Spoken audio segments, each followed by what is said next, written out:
Matt wrote in and said, why do I, as a middle-aged 3-5 player, need to dump my Jimmy Connors forehand and switch to modern Federer or next-gen Kyrgios forehand to advance my game?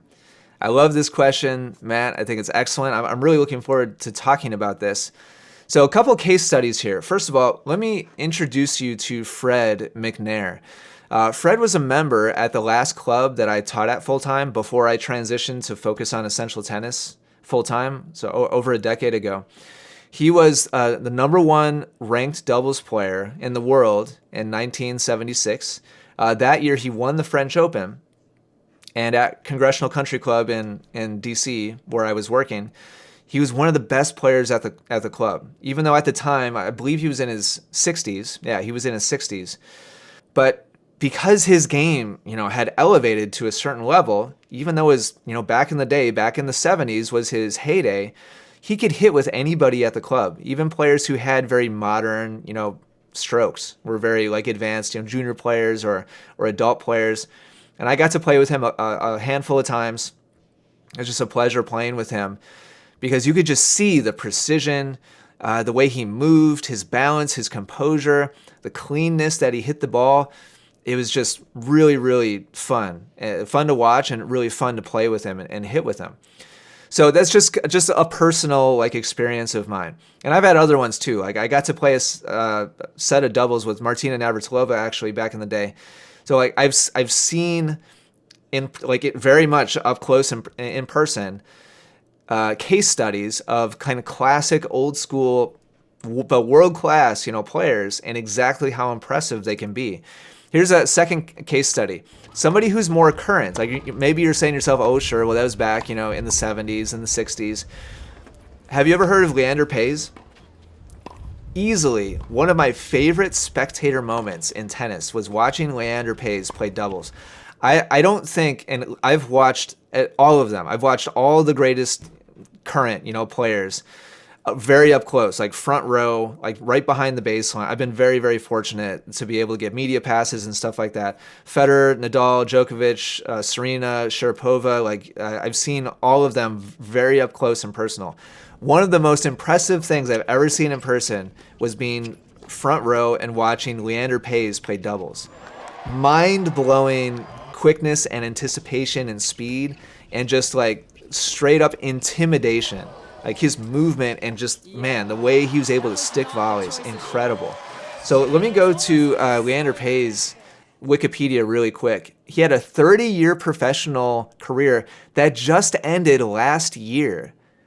He started in 1991, finished in 2021. During that time, he won 18 Grand Slams. Just a legend of the game. And so he just retired. And now I want to show you this really quickly. I shot this footage. I got to shoot a practice session of his. I just want you to watch really quick how he moves and watch his technique.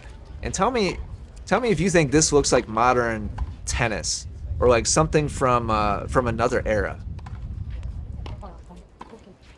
And just watching a couple shots, it's pretty easy to tell this is not even close to what people would call modern tennis.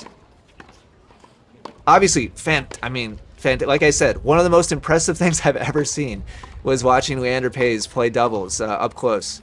So obviously, incredible athlete and extremely talented, and he has all the tools to be a world-class doubles player.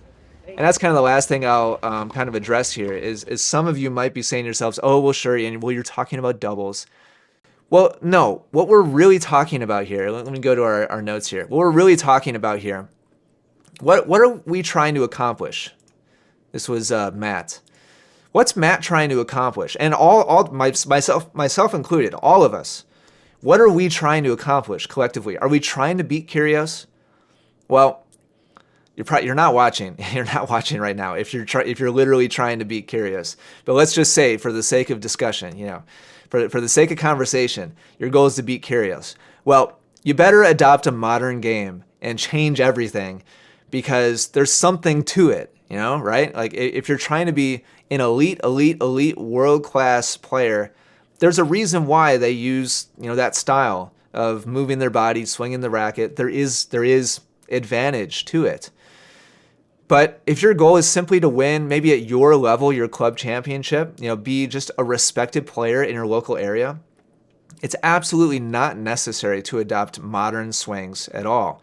If it's possible for Leander Paes to have a 30-year career with one foot in more traditional tennis and the other foot in modern tennis, singles, doubles, I don't care. You win 18 Grand Slams, you're a world-class, professional athlete, incredibly skilled, incredibly talented, with very classic old-school strokes.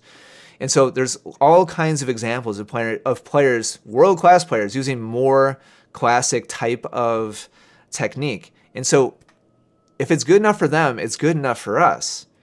And so just to be clear, there's a reason why the current pros do use modern techniques. Like they're necessary if you want to be a world-class singles player and you want to be like in the top 10 in the world, then it's necessary. Like you've got to adapt and adopt more of the, you're going to have to change your grip over more than Leander, who's like maybe a strong, continental grip. Like you're not going to make the top 10 in the world.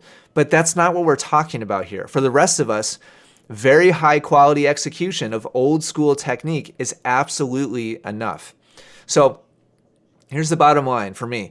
If you feel stuck and or you're just kind of curious, like what's this, what's all the fuss about this whole like modern swing thing, and you just kind of like experimenting, then go ahead and give it a try. Go ahead and jump in and just give it a shot. And just to be clear, like it's not going to be some silver bullet. Like it's not going to be a cure for all your problems. It's not going to instantly like fix everything and you're instantly going to be a 5-0 level player. Like it just doesn't work that way. You're going to have to train it. It's going to take commitment. It's going to take a lot of repetition. But if you enjoy working on improving yourself and improving your tennis, then you might really have a lot of fun doing it and learning something new and something more modern.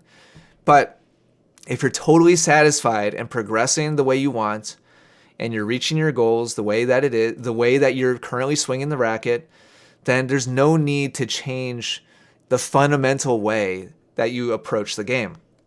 That doesn't mean there's not things you can improve. All of us have our own rough edges, but whether it's more of a classic style or a modern style, there's always going to be those rough edges. So like switching over to modern tennis isn't going to just fix all of your athletic DNA. It's not going to fix all the flaws in the way you move your feet, the way you move your body, the way you move your racket. You're still going to have obstacles to overcome. There's no quick fix to any of the problems that any of us have in our tennis game. So hopefully that makes sense. It gives you a little bit of clarity. You absolutely don't have to. You need to kind of listen to what feels best to you and what's most authentic to you.